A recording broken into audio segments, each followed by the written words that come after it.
ചപ്പാത്തിയുടെ കൂടെയൊക്കെ കഴിക്കാം. അപ്പോൾ എല്ലാവർക്കും ഈ വീഡിയോ ഇഷ്ടമായെങ്കിൽ തീർച്ചയായിട്ടും ലൈക്ക് ചെയ്യൂ, ഷെയർ ചെയ്യൂ, സബ്സ്ക്രൈബ് ചെയ്യൂ, അഭിപ്രായങ്ങൾ പറയൂ. Thank you. ബൈ. ബൈ.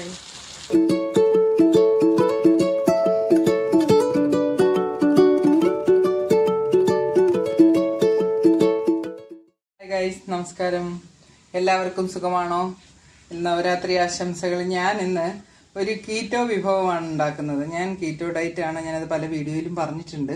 അപ്പം ഞാനൊരു 24 hours വാട്ടർ ഡയറ്റ് എടുത്തതിന് ശേഷം എനിക്ക് കഴിക്കാൻ വേണ്ടി ഉണ്ടാക്കുക. അപ്പോൾ ഡയറ്റ് എടുക്കുന്നവർക്കും പിന്നെ നോൺ വെജ് വെജിറ്റേറിയൻ ചപ്പാത്തിയുടെ കൂടെയൊക്കെ കഴിക്കാവുന്ന ഒരു കറിയാണിത്. അപ്പം നമുക്ക് വീഡിയോയിലേക്ക് പോകാം. അപ്പോൾ അതിന് വേണ്ടിയിട്ട് നമ്മൾ ആദ്യം പനീർ ഒന്ന് ഫ്രൈ ചെയ്തെടുക്കണം. അതിന് കുറച്ച് കുരുമുളക്, കുറച്ച് ഗരം മസാല പൗഡർ, കുറച്ച് ഉപ്പ്, കുറച്ച് നാരങ്ങ പിഴിഞ്ഞത്.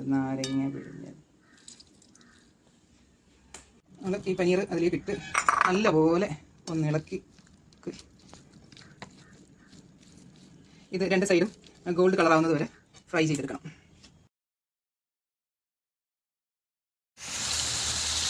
ഇങ്ങനെ നിരത്തി ഇട്ടതിന് ശേഷം രണ്ട് ഭാഗവും ഒരു ഗോൾഡൻ ഫ്രൈ ആകുന്നത് വരെ ഒന്ന് തിരിച്ചും മറിച്ചും ഇട്ടൊന്ന് ചെയ്തെടുക്കാം.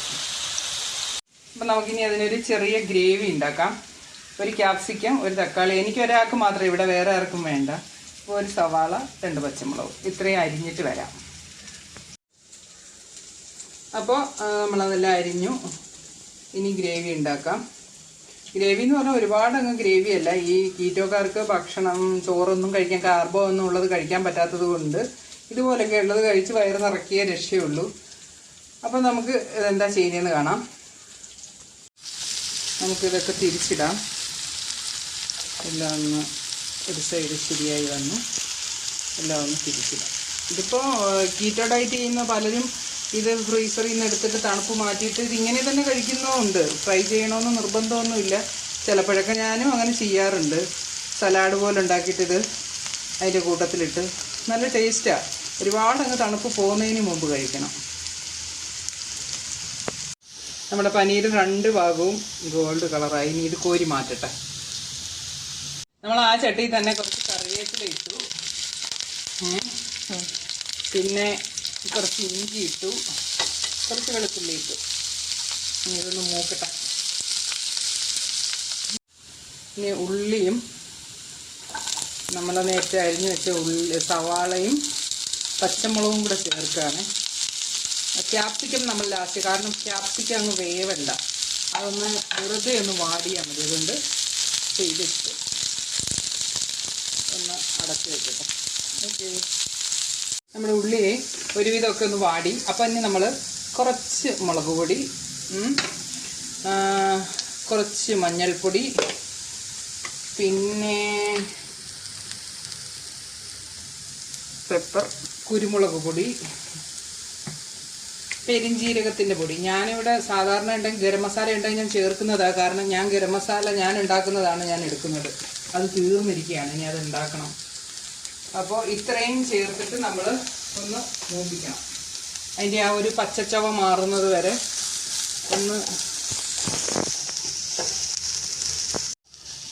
ഇപ്പോൾ നമ്മുടെ ഉള്ളിയുടെ മുളക് പൊടിയുടെയൊക്കെ ഒരു പച്ചച്ചവ് മാറി. ഇനി നമ്മൾ ഇതിനകത്തോട്ട് ചേർക്കുന്നത് ഈ ക്യാപ്സിക്കമാണ്. എനിക്കിവിടെ ഏത് കളർ ക്യാപ്സിക്കം വേണമെങ്കിലും നമുക്ക് ഉപയോഗിക്കാം. എനിക്കിപ്പോൾ ഇവിടെ ചുവപ്പാണ് ഉള്ളത്.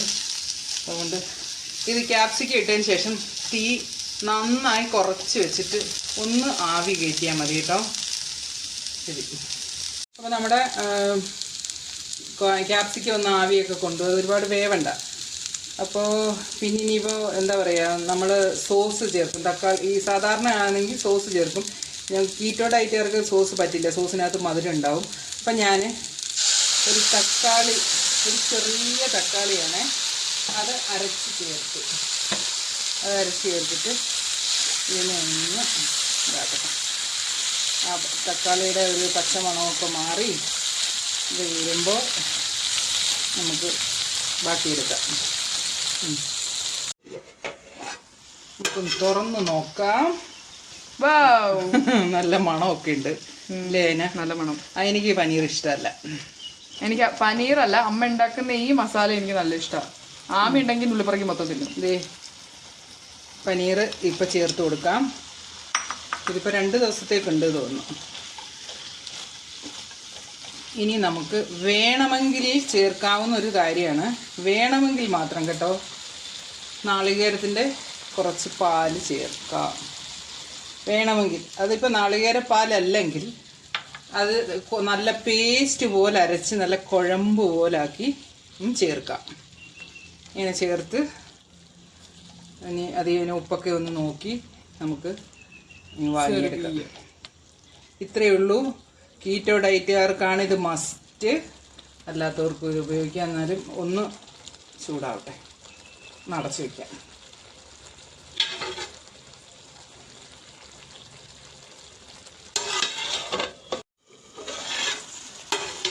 എല്ലാ ഭാഗത്തും ഇതിനിടയ്ക്കൊന്ന് തുറന്ന് നോക്കി ഉപ്പൊക്കെ ചേർത്തു. ആർക്ക് വേണമെങ്കിലും എന്ത് കറിയുടെ എന്തിൻ്റെ ചോറിൻ്റെ കൂടെയും ചപ്പാത്തിയുടെ കൂടെയൊക്കെ കഴിക്കാൻ. ഇതിപ്പോൾ എനിക്കിത് മാത്രമായതുകൊണ്ട് ഞാൻ കുറച്ച് ഡ്രൈ ആയിട്ടാണ് എടുത്തത്. നിങ്ങൾക്ക് വേണമെങ്കിൽ ഇത്തിരി കൂടെ ഒന്ന് ഗ്രേവിയാക്കി ചപ്പാത്തിയുടെ കൂടെയൊക്കെ കഴിക്കാം. അപ്പോൾ എല്ലാവർക്കും ഈ വീഡിയോ ഇഷ്ടമായെങ്കിൽ തീർച്ചയായിട്ടും ലൈക്ക് ചെയ്യൂ, ഷെയർ ചെയ്യൂ, സബ്സ്ക്രൈബ് ചെയ്യൂ, അഭിപ്രായങ്ങൾ പറയൂ. Thank you. ബൈ. ബൈ.